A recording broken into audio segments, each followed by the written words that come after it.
Bonjour à toutes et à tous. Aujourd'hui, je vous propose de réaliser une recette de gâteau que j'adore et qui est extrêmement simple à faire.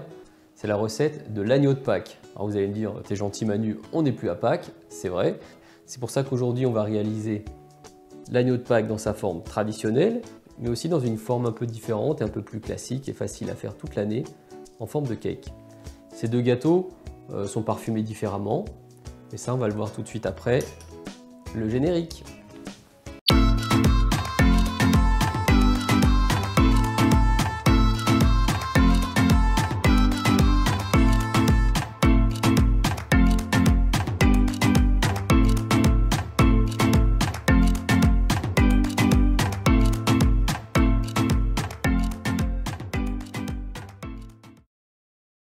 Alors ce gâteau, à Pâques, traditionnellement, il se présente sous la forme d'un petit agneau. Donc on appelle ça l'agneau de Pâques, on appelle ça en France l'agneau de Pâques.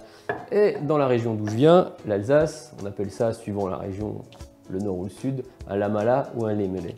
Avec un super accent alsacien, yo plat, net. Bon, peut-être la refaire et puis on verra. Donc ça s'appelle l'agneau de Pâques, on appelle ça comme ça en français.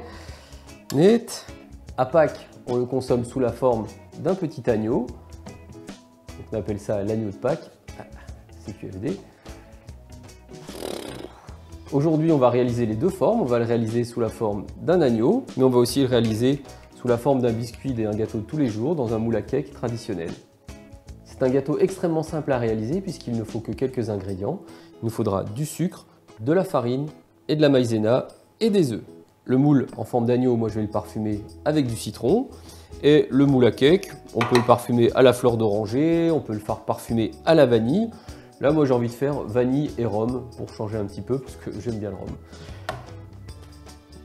Rien que ça. Allez, la recette se passe en 4 étapes. Dans un premier temps, on va commencer par chemiser nos moules avec du beurre clarifié. Donc le beurre clarifié, je vais vous mettre la recette, la recette c'est vite dit, hein, c'est pas vraiment une recette, hein, du beurre clarifié, il faut juste fondre du beurre, bon bref. Dans la deuxième étape, on montera nos œufs en neige. Troisième étape, on mélange tout. Quatrième étape, la cuisson.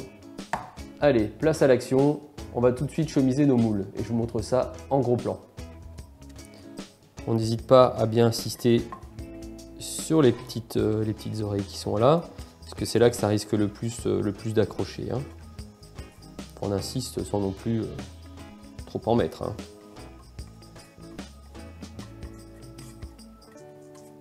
Voilà, c'est pas mal tout ça. Hop, je vais le mettre à la verticale pour que le trop-plein s'écoule. Pendant ce temps-là, bon, celui-là il est en revêtement anti-adhésif, mais allez, on va le dire pour le principe, je vais en mettre un petit peu.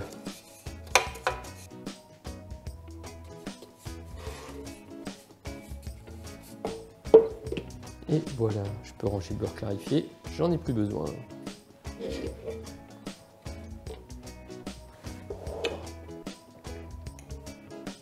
On va y mettre de la farine, on peut y aller, hein, de toute façon on va la récupérer. Donc n'ayez pas peur, faut pas être timide.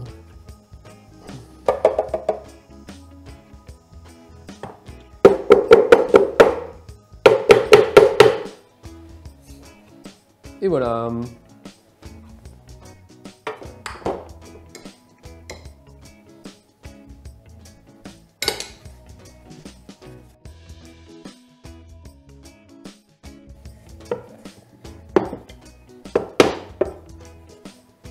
Et là, c'est pas mal non plus. J'ai clarifié les œufs, c'est-à-dire que j'ai séparé le blanc du jaune. On va monter les blancs en neige. On ajoutera le sucre petit à petit, en 3 fois. Et on les montera comme une meringue bien ferme. Ensuite, on débarrassera. On fera la même chose avec les jaunes qu'on fouettera, dans lequel on ajoutera le sucre. Et une fois qu'ils seront bien crémeux, voilà, on aura quasiment terminé la recette. Il n'y aura plus qu'à mélanger tout ça et à débarrasser. On va mettre tout de suite du sucre au démarrage et c'est parti.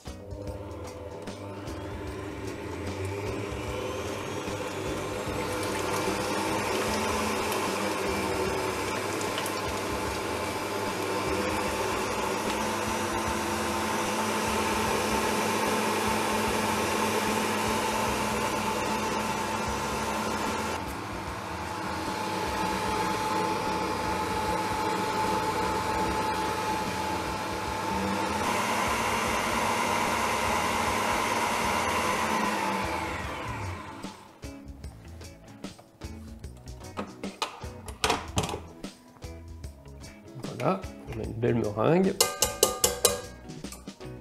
bien ferme, super ferme, c'est génial. On débarrasse. On fait la même chose avec les jaunes, pas besoin de nettoyer le bol, hein. Ça gênera pas pour la recette.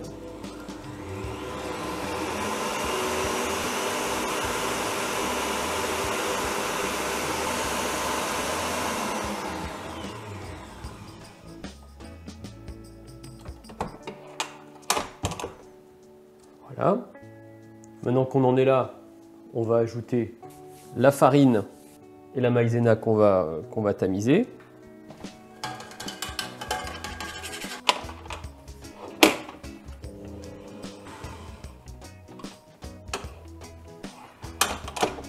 Voilà, maintenant au moins on est sûr que tout est bien intégré. On a nos jaunes qui sont mélangés donc avec la farine et la maïzena et le sucre. On a nos blancs qui sont montés en meringue. On va mélanger les deux. On séparera les appareils en deux et ensuite on pourra les parfumer avec ce qu'on veut.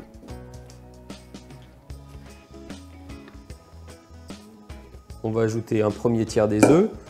Pas la peine d'être hyper délicat, hein, au démarrage. Il n'y a vraiment pas de besoin de faire très attention. L'avantage de travailler les deux masses séparément, donc de séparer les blancs des jaunes, c'est qu'on n'a pas besoin d'être super délicat. Vous verrez des recettes, on va vous dire de monter les jaunes avec les blancs ensemble jusqu'à ce que ça fasse un mélange qui soit très mousseux. Ça marche très bien. Bon, déjà c'est un peu plus long pour tout monter jaune et blanc ensemble. Et aussi la masse est beaucoup plus fragile, on vous demande d'aller toujours très délicatement, etc. Là il n'y a vraiment pas besoin d'être hyper délicat. On ne se prend pas la tête, on y va, on tape dedans. Là on a quelque chose qui est assez aérien et on va intégrer le reste de la masse.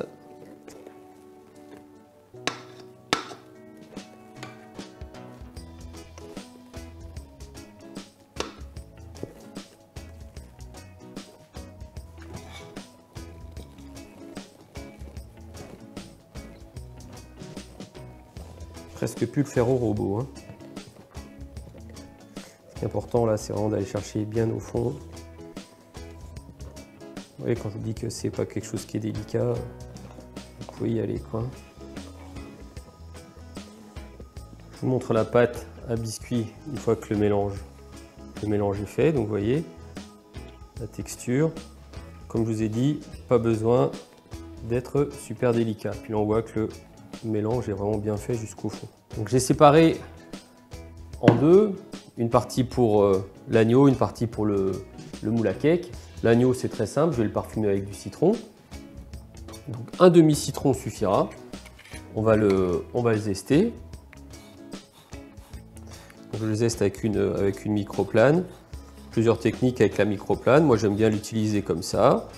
Mais vous verrez donc là, parce que je retiens le produit qui est ici, je le mets là. Vous verrez d'autres personnes qui vont faire comme ceci. Chacun sa technique. Moi, perso, je préfère faire comme ça. Moi, je vois ce que je fais. Et puis, je trouve que c'est plus pratique. Je vais couper ça en deux et prendre le jus.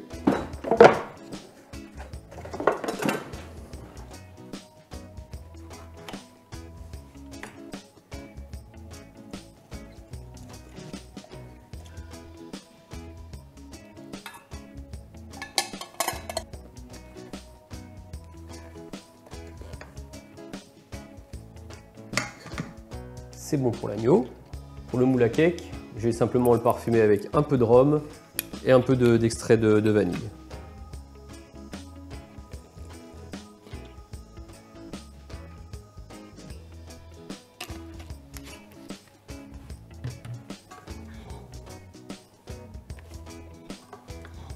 Et voilà, ici j'ai séparé l'appareil en deux. C'est pour ça que j'ai mis tout ce qui était parfum à la fin. En temps normal, vous pouvez intégrer la partie parfum, donc les arômes, etc. à partir du moment où vous mélangez la farine et la maïzena. Vous l'intégrez à ce moment-là, ça sera même encore plus simple, vous verrez. Maintenant, il ne nous reste plus qu'à garnir nos moules.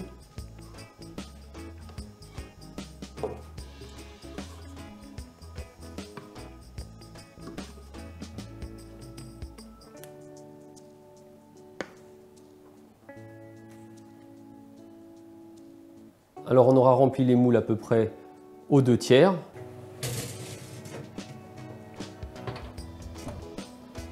Et c'est parti pour 40 minutes de cuisson dans un four à 170 degrés. On viendra au bout de 40 minutes pointer la lame d'un couteau pour voir donc si la cuisson est bien terminée. Maintenant, on va faire la vaisselle. Ça fait bientôt 40 minutes que les gâteaux cuisent. On va vérifier maintenant si ils sont cuits comme il faut. Donc, on plante la lame d'un couteau à l'intérieur du gâteau, on le ressort, et si ça ressort sec, c'est que c'est cuit. Là, c'est juste de la vapeur d'eau. Hein, on voit qu'il n'y a pas de, c'est pas une question de matière, donc c'est cuit. On va vérifier l'autre aussi. Voilà, pareil. Donc là, c'est sec. Donc on peut les sortir du four. On a laissé notre agneau refroidir quelques minutes, hein, histoire que ça ne soit pas trop brûlant. On va procéder au démoulage en faisant attention de ne pas se brûler. On va tapoter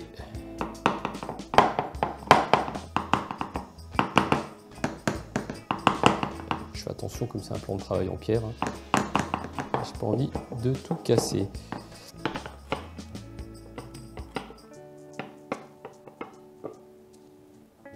Tadam! Jusqu'ici tout va bien. On va le retourner.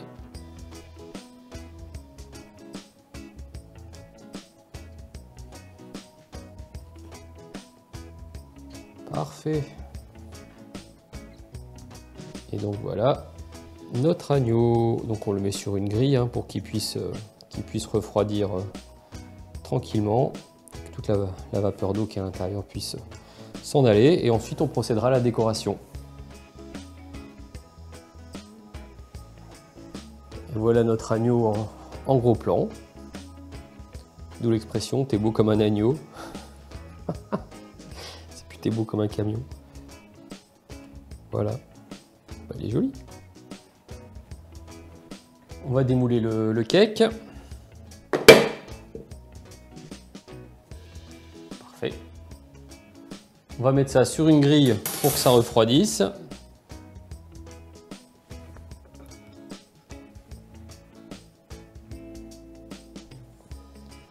Et ensuite, on viendra le décorer avec un peu de sucre glace. Et ça sera fini. On vient de voir comment réaliser cette recette d'agneau de Pâques, sous la forme classique et donc sous une forme de cake. Donc maintenant, n'hésitez pas à refaire cette recette tout au long de l'année. Ce serait vraiment dommage de ne la garder justement que pour cette fête de Pâques. Comme vous l'avez vu, j'ai parfumé le cake avec du rhum et de la vanille. L'agneau, il est parfumé avec du citron. Après, vous pouvez le parfumer avec de la fleur d'oranger. Vous pouvez le parfumer avec n'importe quel parfum que vous aimez bien. Il existe des extraits de parfum. Ça marche aussi très très bien. Bah allez, place à la dégustation. Hein. On va voir ce que ça donne. Oui, c'est un biscuit super moelleux. Simple. Tout bien. Ça sent la vanille, ça sent le rhum. Moi, j'adore ça. Encore, j'ai pris le côté cuit. Hein. Rhum vanille à refaire.